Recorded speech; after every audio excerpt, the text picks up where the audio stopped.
This is Deathloop, the newest game from Arkane. Always a fan of Arkane stuff, considering they're kind of single-handedly keeping alive the whole immersive sim sort of subgenre in the AAA space, you could say. By the way, for those of you who are allergic to the term immersive sim, I apologize, but I find it to be a useful descriptor of these sorts of games, so I'm going to use it during this video. But yeah, Arkane is effectively the one that's keeping it alive in the AAA space. Generally speaking, these days, if you want these sorts of games, you look towards the indie scene or towards like mods for older games and stuff. You know, there's lots of great mods for Deus Ex, for instance, but as far as actual new games in the AAA space, it's hard to find them unless you're looking at Arkane's library, and it's cool to see because, you know, how often do we hear things like the AAA gaming space is afraid of taking risks and stuff like that. It's one of the most common criticisms of the whole gaming scene in general, so it's cool to see a developer that still does that still is very creative and still takes risks and makes games that other people won't. But yeah, Deathloop is their newest game, and it's kind of leaning on an interesting thing because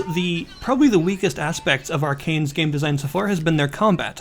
Their combat has always been just sort of serviceable, you know, maybe overly easy, not really stands out, it's okay, but the world design and the rest of their game mechanics have always been really, really good. So it's interesting to see that their newest game actually leans more heavily on the combat, traditionally their weakest aspect, and they've actually managed to really improve their combat for this game. The gunplay is a lot more enjoyable. You know, when I tell people that Prey, for instance, is an amazing game and they should go play it, and I'm mentioning all the reasons that I love it, the gunplay in that game is not one of the things that I mentioned, you know what I mean? It's acceptable, it's fine, but that's pretty much all it is. It's just okay.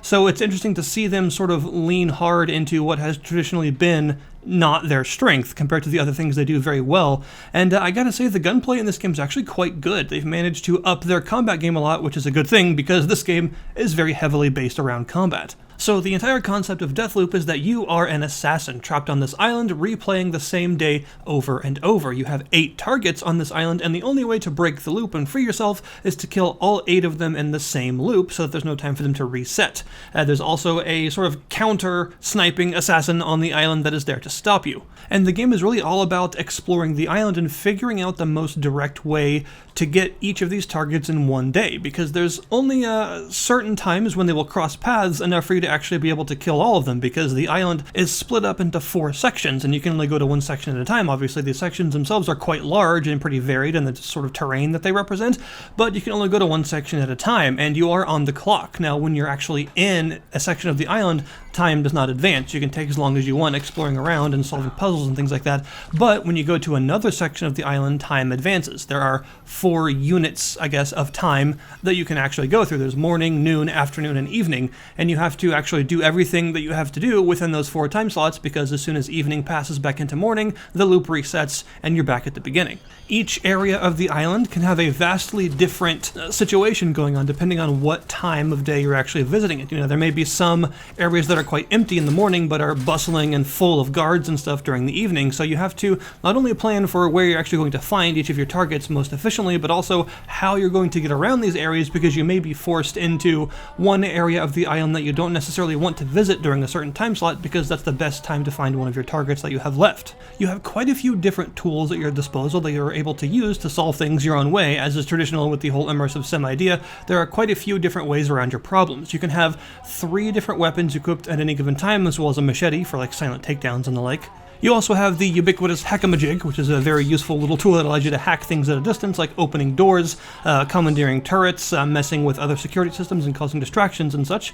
You have these grenades that are a really cool idea because they're not just grenades. I'm always a fan of grenades in games. I don't know why, but I like to be just really evil with them, and I think it's always fun when games include fun grenades. And in this case, the grenade actually has 3 different forms. If you press the grenade button multiple times, it switches from a normal timed frag grenade to a proximity mine that you can lay on walls and floors and stuff, and then if you press it again, it switches to a laser trip mine that you can use for like more long-term guarding of an area, or if you know that there's going to be a pouring in of enemies from a certain direction after you assassinate a target or something, you can sort of set up the area in advance if you want, and that's really cool. It also reminds me a lot of BioShock, actually, using the proximity mines to set up areas around Big Daddy encounters and stuff like that. That's sort of what it reminds me of. And you also have the slabs, which are supernatural powers that you can use. You always have one of them equipped from the beginning, which is your character's unique slab, which gives him the ability to effectively die twice, and you rewind when you die and actually can come back. So you basically have 3 lives, and the lives are replenished when you actually change segment and time of day as you move through the island. So it does allow you to experiment a lot and potentially make some mistakes and still actually come out alive.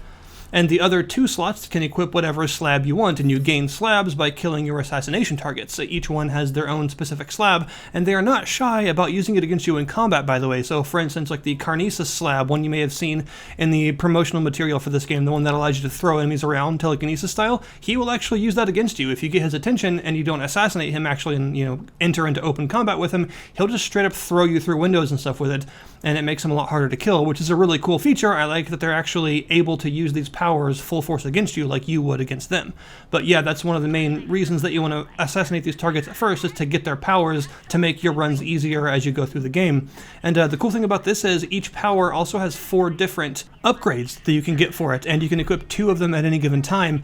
And you actually get these upgrades by killing the person again and getting their slab a second time or a third time, and doing this repeatedly nets you these upgrades as you go through. So it gives you a reason to actually loot them multiple times, which is sort of important because you're of course going to be killing them several times as you attempt to eventually get through and break the loop yourself. So it's nice to have a reason to actually loot their bodies again and get further upgrades as you keep trying over and over to actually get them all in one run. The weapons also have rarities, which is sort of interesting. The lower rarity weapons can jam, causing you to have to reload to clear the jam. The higher rarity weapons are just better in general, and the highest rarity, the ones that are often carried by the actual assassination targets themselves, have some sort of special, almost action RPG-esque thing like doing damage over time or slowing enemies hit by them and stuff of that nature that makes them valuable targets to obtain if you can.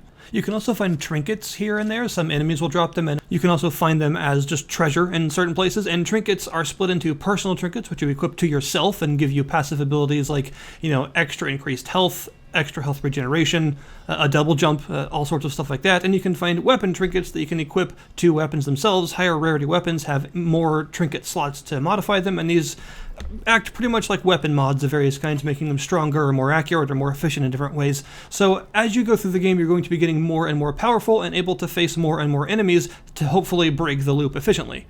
As far as the biggest strength of the game, unsurprisingly, I would say it's Arkane's biggest strength of all their games, which is their level design and world design. Each of the 4 segments of the island that you can visit are really well fleshed out and interesting to explore. There's a ton of extra hidden stuff around them, little secrets, puzzles to solve, safes and stuff to crack, and really there's just a huge amount of stuff in general to find and do in each of these areas. Each of them feels very similar to like a Dishonored 2 area, if you're familiar with that game, and that is just packed with stuff to find. Exploration is heavily encouraged in this game, as it is in all Arkane games, and there's a lot of stuff for you to find if you do explore very well. There's all kinds of little hints and bits of intel that you can actually store and look at in between missions when you're actually resting in the menus in between segments. You can look at all the various bits of intel and hints and stuff that you can find.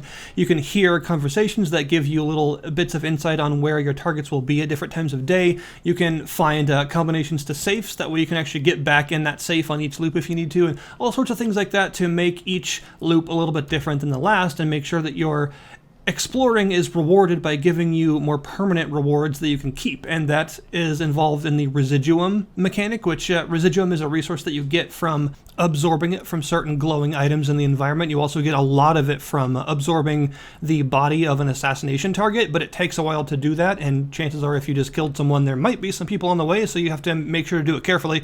And you can also sacrifice trinkets and weapons and stuff that you don't want to keep on the current loop for residuum, and then you use all of this residuum that you've built up to infuse items, and infusing them makes sure you keep them on each loop. So if you find a weapon that you really like, or if you get a new power from a person that you want to keep, you infuse it, and that means that you don't have to get it again.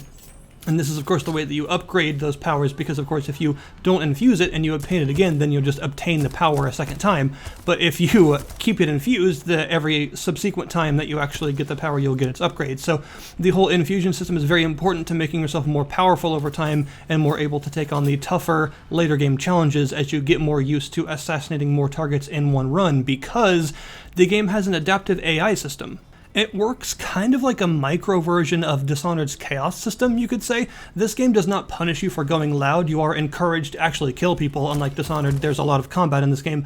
But the more people you kill, and especially the more assassination targets you kill, the harder things get for you. Areas will be more heavily guarded later on in the day, and the certain enemies, especially the targets themselves and Juliana, the other assassin that's after you, do actually get smarter and more capable the better you get. Their AI actually gets better. I've heard some people complain about the AI in this game, and I do have to admit that it breaks relatively frequently. I've had enemies just like run in place or run into doors infinitely until I interrupt them, for instance. But when the AI is actually working correctly, the whole adaptive thing actually does come into play, and if you start to be really efficient in your runs, the AI will actually punish you quite heavily because it gets a lot smarter.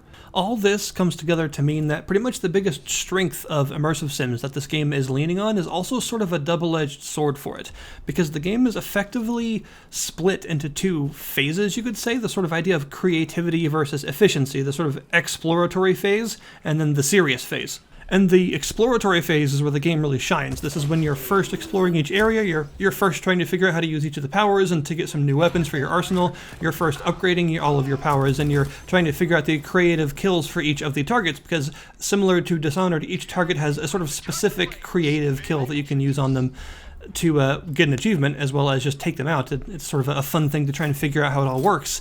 And this is, like I said, this is where the game shines, because this is where all of its mechanics lend themselves together to create a really well-presented, imaginative experience, where you're using all of these weapons and powers and things that you're finding to learn how to take all these targets out more and more efficiently, and just having fun solving the mysteries of each of the areas and finding all the little hidden caches and doing all that sort of stuff. This is the exploratory phase. This is how you will begin, and where, in my opinion, most of the fun of the game is actually in. But then you have the serious phase. This is where creativity takes an aside to efficiency, because as many different creative ways as there are to eliminate each of the targets, when it comes to actually getting serious and trying to get rid of all 8 of them in one loop, that means there's really only one valid way of actually taking them all out that's actually going to work for you in order to have enough time to get to all 8 of them at once.